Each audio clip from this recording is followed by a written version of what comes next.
Well, hello, my name is Jeff Cordwell. Well, the purpose of this short video is just to talk about exactly what's involved should you decide to buy a revision course from me for the ACCA APM examination.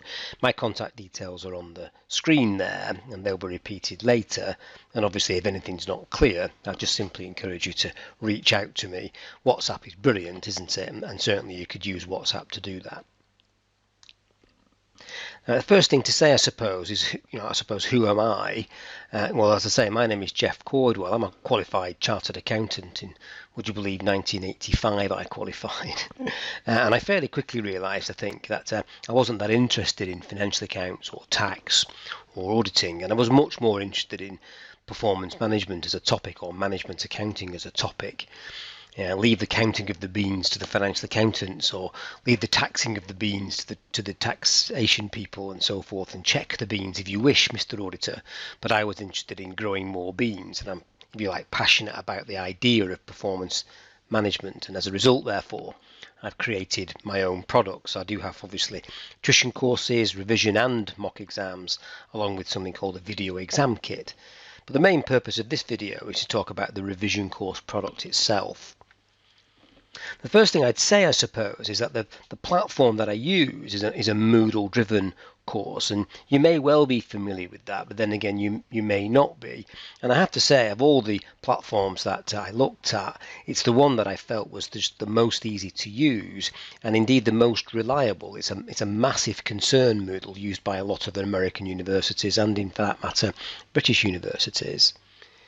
The way my course is structured is that it's structured in, I suppose, 3 or 4 sections, and on the screen here is a visualization, if you like, of stage 1, the initial setup and vital skills part, and this takes place at the beginning of the revision course.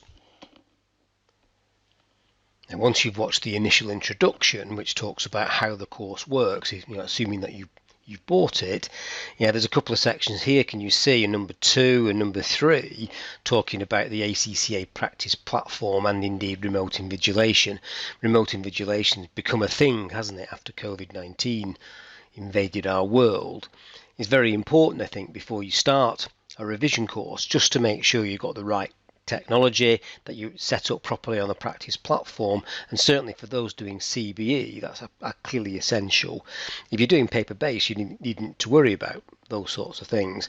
I do like to get actively involved in making sure that you're set up properly on the practice platform, and that you have the right equipment and carried out the right tests to make sure your remote invigilation experience is smooth. I hear a lot of horror stories where students haven't quite set themselves up properly, and therefore the exam day is just awful, in that the remote invigilation falls down on them and they effectively don't fail the exam, but they can't complete it. And that is such a shame, and I like to think I have a higher than average success rate in that regard. I then make sure that you've got your required materials. I use the Kaplan online practice and revision kit. I think it's excellent. There are 80 questions on it, and certainly some of those I use on my revision course itself. And then what I've got is 3 sections, 5, 6 and 7 here, on the essential skills that you need to be able to pass APM. So quite aside, if you like, from technical topics, which comes next, and question practice, which comes later, there are some things that you just must be able to handle because they form part of most questions. Performance management and performance measurement confusion needs resolving, and so I've created a topic for it. Application skills are clearly vital at the higher level of exams, so I've created a topic for it. All tutors talk about application skills, don't they? But very few, in my experience, actually lecture it properly, as a subject. So I've created a presentation in relation to that, to get you to think about that before you start getting involved in your technical topics and before you start getting involved in questions. Being able to read questions properly so you don't misunderstand the requirement and write effectively and concisely are clearly crucial topics in any examination, and certainly in ACCA APM, and therefore, again, rather than just talking about it, say, look, you must write clearly you must answer the question, I've created a topic for it, and therefore there's a video that backs that up. So the initial part of the course is just making sure that you've got the right tools and technology and equipment in order to handle what it is that you've got to come. Now the rest of the course, or the next part of the course, is to do with the actual technical topics. What I've done is I split the technical topics into 8 revision topic sessions, or 8 sessions. That's not to say I think there's only 8 topics. Within a session there could be a few topics that you need to get involved with. This one is the first one on my program, number 8 on the list. You can see that there, which is called the performance hierarchy, but includes a number of related topics that I need you to understand and have read the articles about, and watch the video to make sure you've understood everything before you start doing a question that I've picked out that covers these sorts of things. So the idea would be is that you'd watch these videos here on the performance hierarchy, or on the reward system, or on non-financial models and so forth. These are backed up by revision notes, so you can print those out and watch the video at the same time if you like, and then you can read any relevant articles. Okay, so that is, if you like, a couple of days of work or a couple of sessions of revision for you to get involved with per a timetable, which I'll show you later. Unlike tuition, I believe that revision can be timetabled because people start it at the same time and have to end it at the same time. So I do believe in a timetabled and structured approach for revision, and I'll show you that. Okay, so there are 8 of these revision sessions. They're spread over, in my view, 4 weeks. If you start a little late, that's just about copable with. You could probably do this in 3 weeks, but generally I think the best advice is 4 weeks with 2 sessions a week. So there are 8 of these sessions. Yeah. Then, of course, you've got question practice, and on my revision course I use 18 different revision questions. All these questions are explained, all these questions are answered and debriefed fully, on hard copy and video.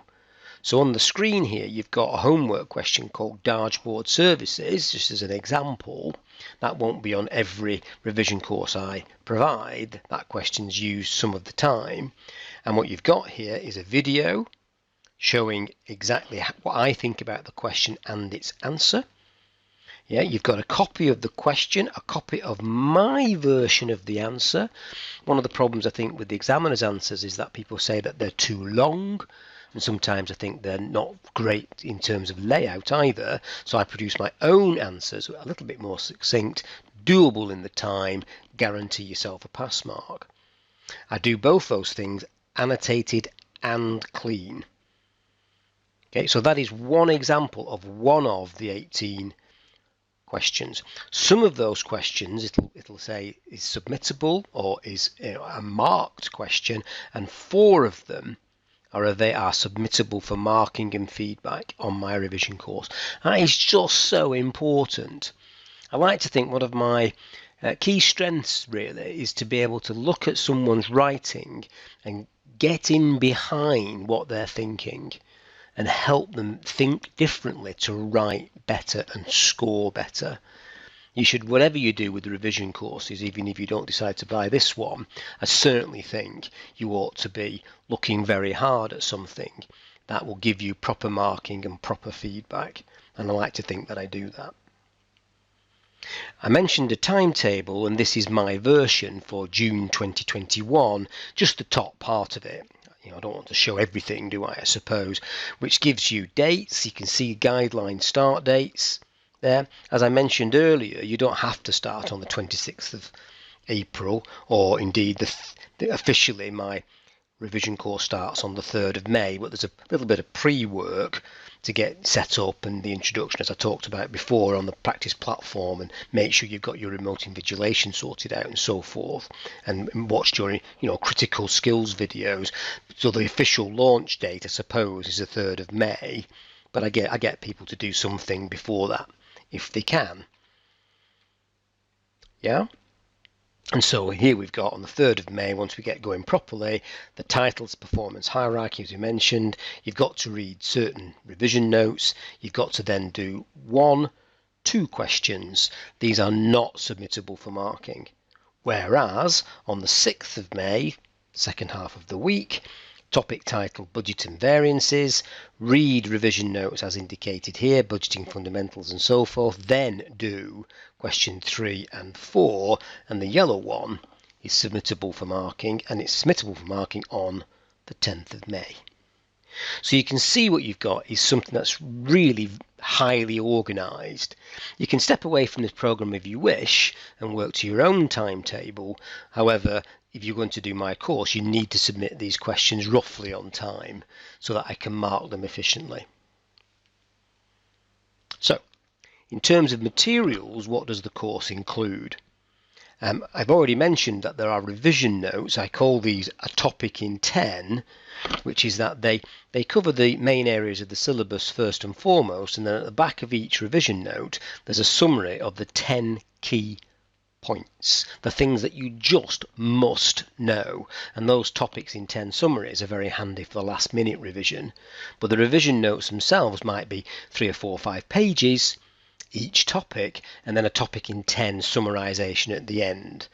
So they're more detailed than a little pocket book, yeah, and they're certainly less detailed than a textbook, because obviously you need to read them quite efficiently, I suppose. There are 18 reviewed questions, which I talked about, including, the techniques and the technology behind it. 4 submittable questions for marking and feedback. That is just so important, yeah, and all of that is supported by WhatsApp connectivity direct to me. We use this direct model here at FME. I have a direct model, in other words, that you connect directly to me. You don't come via an intermediary. There's nobody else in the way. Okay, so you'll be able to WhatsApp me direct, or indeed, and you'll be able to WhatsApp to a group. So other people on the revision course are also included in the group, and you can see their questions as well as your questions and my answers. And I do mean 24/7. I mean, I'm in front of this computer all the time, so you're guaranteed to get a good and prompt answer. Yeah, the course also includes, as I've mentioned already, the Kaplan Revision Kit, which I think is an excellent book. It's got 80 questions in it, so there's plenty of other questions for you to look at. The ACC articles are obviously important reading, and I embed them. I put them in a link to the course, so you don't have to worry about going off to the ACCA website. They're actually embedded within the course. You click on a link, yeah, and up will pop the article as appropriate. Now, there are other things that I provide in addition to the revision course. There's a mock exam. Yeah, now the mock exam is an important document. Yeah, and it contains bespoke new questions. None of these questions are in the revision kit. None of these questions are in the revision course. They're all brand new. They're all written by me. And given my background, if you like, I was an examiner in the past. I've written questions for years. I create what I think is something that is appropriate for the APM sitting. Yeah, I provide mock exams both for paper-based and CBE, and if it is CBE and it's a timed exam on the TestReach platform, that's really important that you practice TestReach, and certainly a lot of my course is based on you submitting questions through the TestReach platform. If you do decide to buy tuition, revision and mock for an individual sitting, then you get a free repeat guarantee. In other words, you can take it again for nothing as long as you've met the terms and conditions which are shown in my website. Nothing silly there in terms of terms and conditions, just reasonable precautions. You've got to have worked reasonably hard in order to earn your guarantee. So you've got to cover a certain percentage of the materials, for example, and you've got to get at least 40%, which I think is reasonable for everybody concerned. The other product I do have is a slightly cheaper version of everything, really. It's a video exam kit, and what that does, it pulls out all the debriefed exam questions that I've prepared and puts them in one place. It comes with WhatsApp support, but it doesn't come with revision notes. It doesn't come with any marking or feedback. It's just a book. Yeah, admittedly in video form, and the details of the mock exam and the video exam kit and everything else that I provide, yeah, are on the website jeffcordwell.com, and you can get details there, and there's a link on there that if you want to talk to me, there's a WhatsApp link on that site to be able to do that. Okay, I'm available for help on this course. If you want to talk about it a little bit more, or if you're confused about anything I've said, then please do reach out. My contact details are there, and all that remains for me to say, I think, is the very best of luck with your studies.